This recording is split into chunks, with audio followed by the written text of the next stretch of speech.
Hello, everybody. Happy Friday to all of you out there. It's Dave Neal, stand-up comedian and host of Bachelor Nation News. It's the off-season, baby. No new episodes until July 11th, 2022. And in the meantime, we are going to be dusting up on past dramas. Sarah Heron was on the Game of Roses podcast here and mentioned that Nick Viall, Sarah Heron, slid into her DMs. Now, listen, I don't think this is a story whatsoever. Just from that quote, slid into DMs. I think sliding into DMs is fine. You don't want everyone in the public to know your situation, but it doesn't necessarily mean anything more than. But sometimes it does, so we'll get into that story. Do me a favor, follow me on Patreon if you want behind-the-scenes bonus content. Patreon.com/Dave Neal. I got a brand new set that I did Tuesday night if you want to listen or watch some stand-up comedy. And we'll get into Game of Roses. If you don't know Game of Roses, they've got this book, How to Win the Bachelor, The Secret to Finding Love and Fame on America's Favorite Reality Show. Maybe a good time to pick up the old book during the off-season here. Go give it a shot. And let's dive into what Sarah had to say about her time on Bachelor in Paradise. Okay, if you're not familiar, they're going to catch you up on it right now. Of course, the hosts of Game of Roses treat the show as if it's the most serious sporting league ever, and we love it. They're the best. This goes to show you how independent podcast creators always have the best production value. Their podcast is hosted and produced far better than anything that's going on within the Bachelor world, Bachelor Nation. So have a listen. Which for me is like probably the most important of all the seasons, because this is where they have solidified the formula now, and everybody on that season is a massive heavy hitter. Amanda Stanton, Josh Murray, Carly Waddell, Evan Bass come out of that season. Lace Morse, Grant Kemp, Ashley Canetti, Wills Adams, Jared Highbond, Kayla Quinn, the Ferguson twins, Chad Johnson, and of course, the greatest player of all time, Nick Viall, was on that season. Please tell me, what was it like to be a player alongside the great one, Nick Viall? Oh my god! In Bachelor Paradise season 3. What was it like for him to be with a fucking star like Sarah Heron? What was he like? That's my basic question: is what was he like? Ripped. That Look season? at him. And did he know that he was going to be the Bachelor already when he came in? Did they already tell him that basically? No, he definitely didn't know, but I would not be surprised if he wasn't campaigning for it before he even showed up. Sure. And like, I hadn't known Nick for a while before this, just through the scene and everything, Bachelor related. And he even slid into my DMs. I will put that out there. Whoa. He slid into my DMs once, and obviously nothing ever happened, but he did.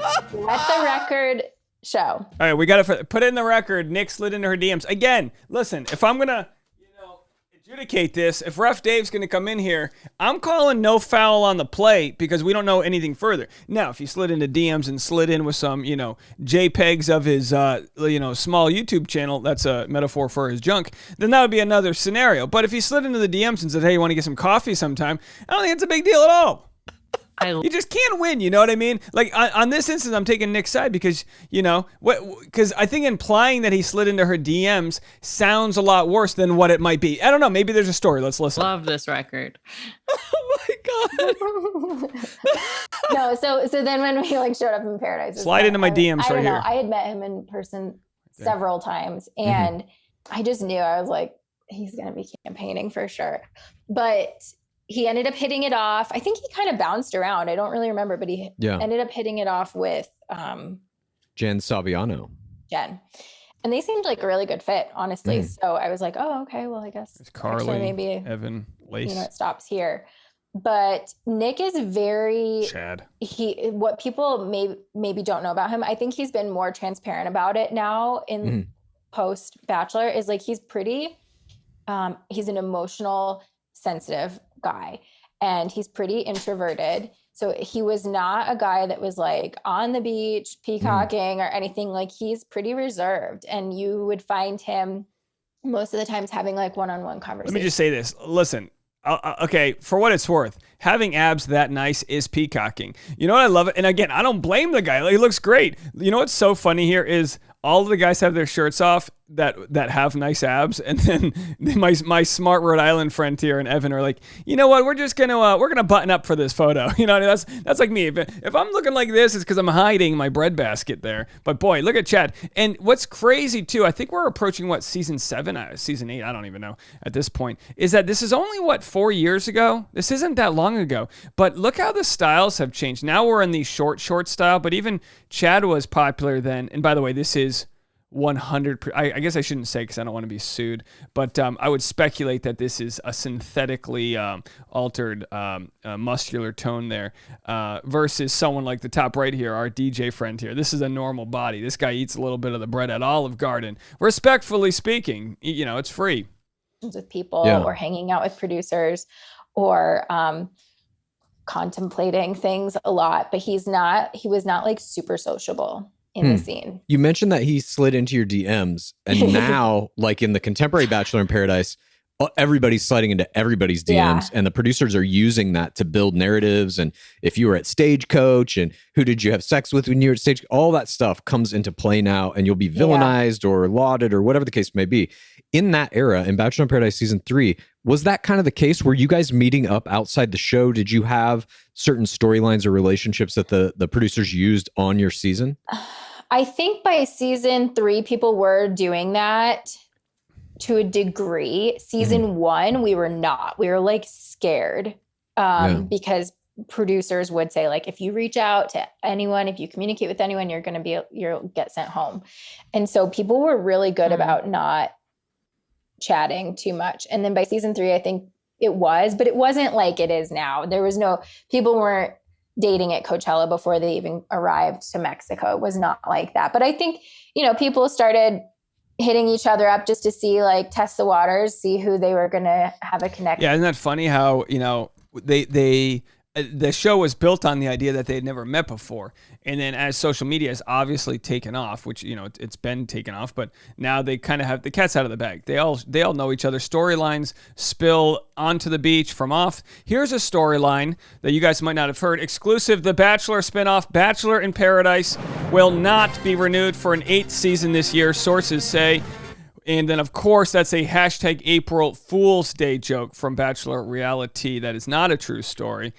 And so, you know, if we're going to be doing April Fool's Day jokes, then I'm going to have a Claire and Dale reunion video coming your way very shortly. No, I don't think I'll do that. With see who is interested in them.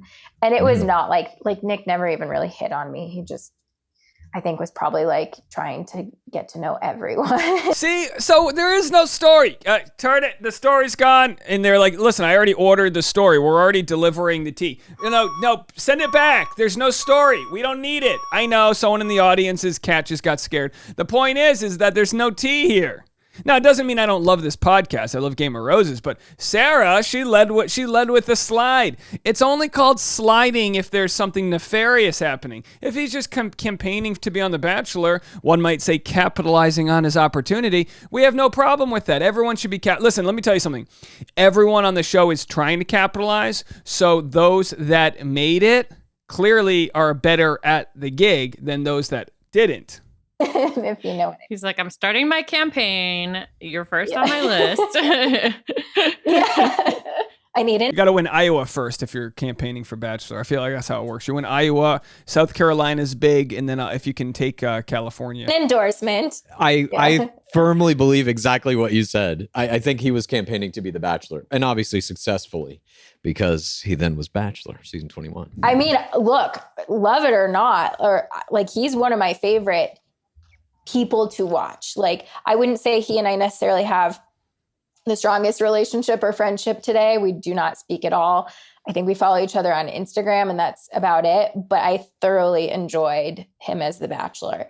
And so I think he's good TV.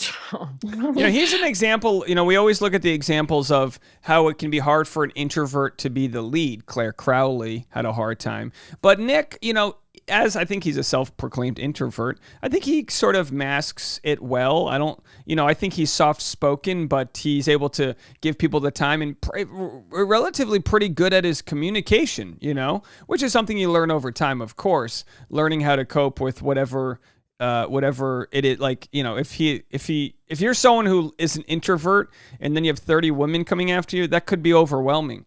You know, I had a DM from someone someone slid in my DMs earlier today. Can you believe that? Watch out, Tasha.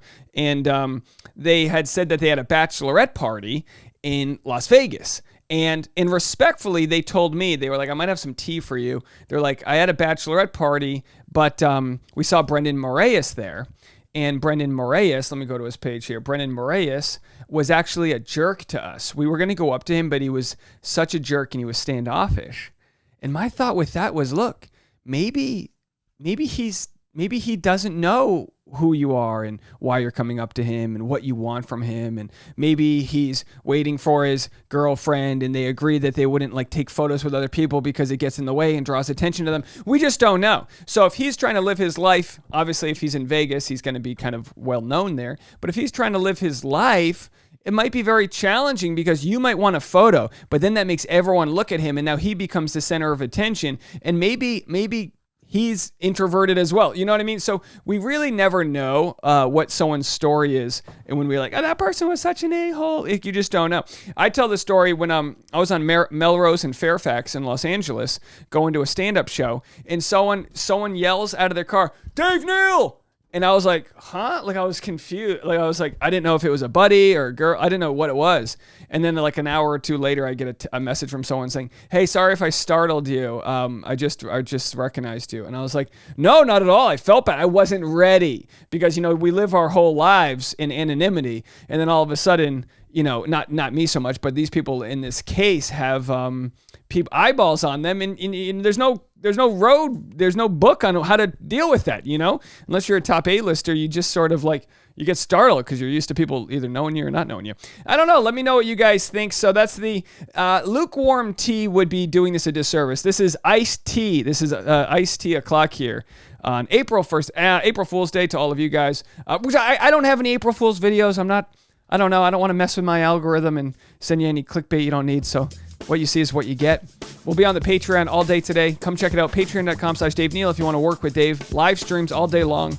If you're working from home and you want some company, we got a great membership opportunities for you there. $5 a month. All right. We'll talk to you later. Bye, guys.